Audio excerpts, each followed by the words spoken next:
ভয় পাই না, আমরা চাইছি মোদি আসুক। তুমি মেয়েদের যদি সুরক্ষা না দাও তাহলে তুমি কি করে মুখ্যমন্ত্রী হয়ে গেলা বলো? মেয়েদের তো একটা সুরক্ষা চাই। রাস্তাঘাটে বলে যায় 8টার পরে রাত্রিরে কেউ বেরোবে না। এটা একটা কথা। এখনকার মেয়েরা স্বাধীন, যেখানে সেখানে রাতে কাজে যাচ্ছে, রাত 8টা তো বেজেই যাচ্ছে না বাড়ি ফিরতে, তাহলে তারা তখন কি করবে? এ তো আমাদের রাতের ঘুম চলে গেছে যা দেখছি, মানে টেনশন নেই, প্রেশার বেড়ে গেছে।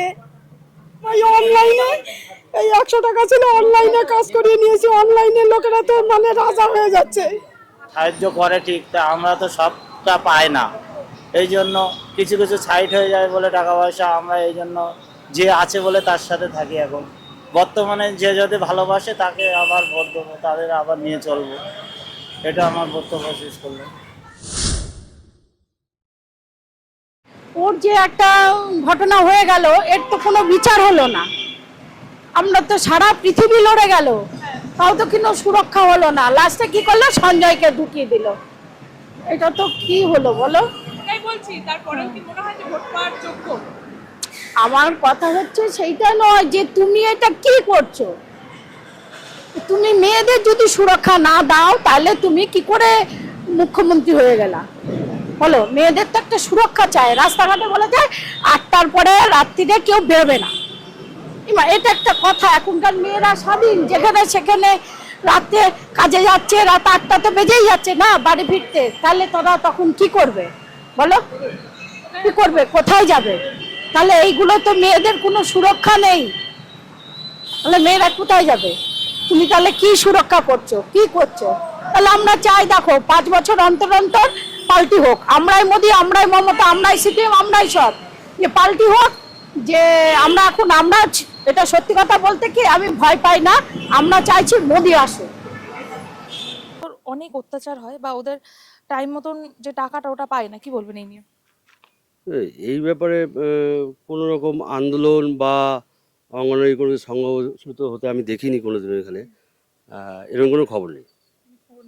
তো আমাদের কাছে এটা খবর আছে যে তারা নিতান্তই কষ্টের মধ্যে আছে। তাছাড়া এই এলাকার যে রাস্তাঘাট বা পরিবহন ব্যবস্থা একটুখানি খারাপ।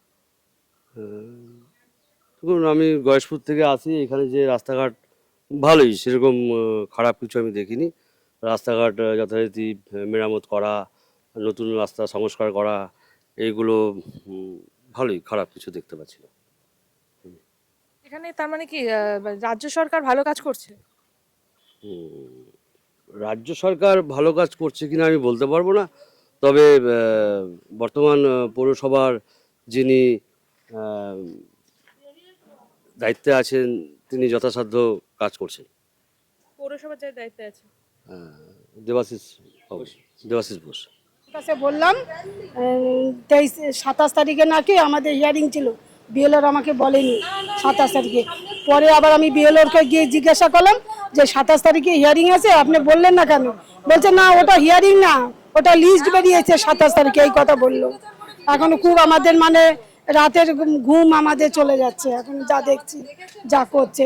আধার কার্ড আছে, প্যান কার্ড আছে, রেশন কার্ড আছে আমার। বিএলওদের এক্ষেত্রে গাফিলতি। হ্যাঁ, এখানে গাফিলতি। সে যে আমার যে ভোট কেটে দিয়েছে আমাকে জানাইও নি, বলেও নি।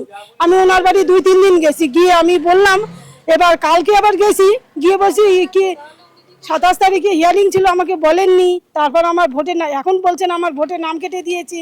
এ তো আমাদের রাতের ঘুম চলে গেছে যা দেখছি, মানে টেনশন নেই, প্রেশার বেড়ে গেছে। আবার এবার এইখানে আসলাম, বিডিও অফিসে আসলাম, বললেন যে 6 নম্বর ফর্ম ফিল আপ করাতে।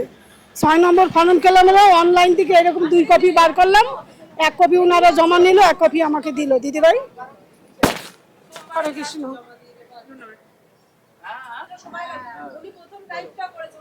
স্বামী বাড়ি করে দিয়ে গেছে, এত 1 সালার ঘর, চাল দিয়ে জল পড়ে, পৌরসভার ঘরটা তো কিছুই পাইনি।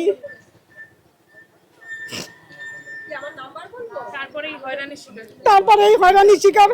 অনলাইনে এখানে বাস ভাড়া দেবো না, কি করবো? এই অনলাইনে এই 100 টাকা ছিল, অনলাইনে কাজ করিয়ে নিয়েছি। অনলাইনে লোকেরা তো মানে রাজা হয়ে যাচ্ছে। সরকারি সুযোগ সুবিধা পান না? শুধু হ্যাঁ পাই, সেটা পাই, ওই লক্ষ্মী ভান্ডার বা কিছু? হ্যাঁ। তো হয়রানি, বার্থ সার্টিফিকেট দিয়ে জমা দিচ্ছি তাও হচ্ছে না। মানে দুবার করে জমা দিয়েছি, বার্থ সার্টিফিকেট জন্ম সার্টিফিকেট দিয়েও জমা দিচ্ছি, তাও বলছে হচ্ছে না। 1995 সালের বার্থ সার্টিফিকেট। মানে তারা চাইছে কি আসলে, মানে তারা যাচ্ছে, এখন দেখা যাক, বলছে হবে হবে করে জমা দিতেই আছে। আমাদের তো পুরো আমাদের বিএলওর দোষ, যা বলতে হবে, পুরো বিএলওর দোষ। আমি রামনবমী গেছে, গত শুক্রবারে রামনবমী গেছে, হ্যাঁ শুক্রবারে বৃহস্পতিবারে রামনবমী গেল। সেই রামনবমীর আগে থেকে বিএলওর কাছে ঘুরছি, বিএলওর বাড়ি কতবার করে গেছি। কালকে যখন গিয়ে আমি শুনলাম, আমি কি এত বড় সর্বনাশ কী করে হলো, নাম কেটে দিয়েছে, এবার অনলাইনের কাজ করাতে বলছে, হ্যাঁ 23 তারিখে নাম কেটে দিয়েছে। তুমি যে এই কাজটা করলে, তুমি তো আমাকে জানাবা। জানুয়ারি 2 তারিখে হিয়ারিং ছিল এইখানে, এই হিয়ারিং এসছি, হিয়ারিংয়ের কাগজও আছে। তুমি 27 তারিখে যে হিয়ারিং, তুমি তো আমাকে জানাবা। আমি বললাম 27 তারিখে হিয়ারিং ছিল, আমাদের জানাননি কেন? বলে 27 তারিখে হিয়ারিং ছিল না, 27 তারিখে লিস্ট বেরিয়েছে। এই কথা আমাকে বুঝিয়ে দিল। যেহেতু আমি পড়াশোনা কম জানি, ইংলিশ পড়তে পারি না, তাহলে আমার মতন এরকম বহু লোক মানে রাতের ঘুম কেড়ে নিচ্ছে। তো ভোট হয়ে যাচ্ছে, কিন্তু আমাদের তো ভোট সব কেটে কেটে দিচ্ছে। বাংলাদেশিরা তো পরে এসে এখানকার বাসিন্দা হয়েছে, হয়েছে, 100 বার হয়েছে, কিন্তু আমাদের বাপ ঠাকুরদা তো বহু বছর, প্রায় 100 বছরের দলিল আমাদের আছে, দেখাতে পাবো দলিল, তবুও তো আমাদের ভোট কেটে কেটে দিচ্ছে।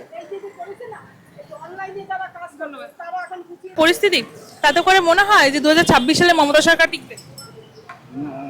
টেকবে, এখনো তৃণমূল অনেকজন টেকবে তো, টিএমসি এখনো বলছে তো সবাই টেকবে, সবাই গ্রামেও মা বোনেরা সবাই এখনো বলছে 5-10 বছর থাকবে, এরকম আশা করি থাকবে। আমি তো আশা করি যাই, কেন সবাই ছেলেপেলে যতটা সাহায্য পাচ্ছে, তা থেকে এখন তো যে পার্টি আছে সেই পার্টি না থাকলে আবার নতুন করে গড়লে সে দিল্লির থেকে আমাদের সাহায্য করে ঠিক, তা আমরা তো সবটা পাই না। এই জন্য কিছু কিছু সাইড হয়ে যায় বলে টাকা পয়সা, আমরা এই জন্য যে আছে বলে তার সাথে থাকি এখন।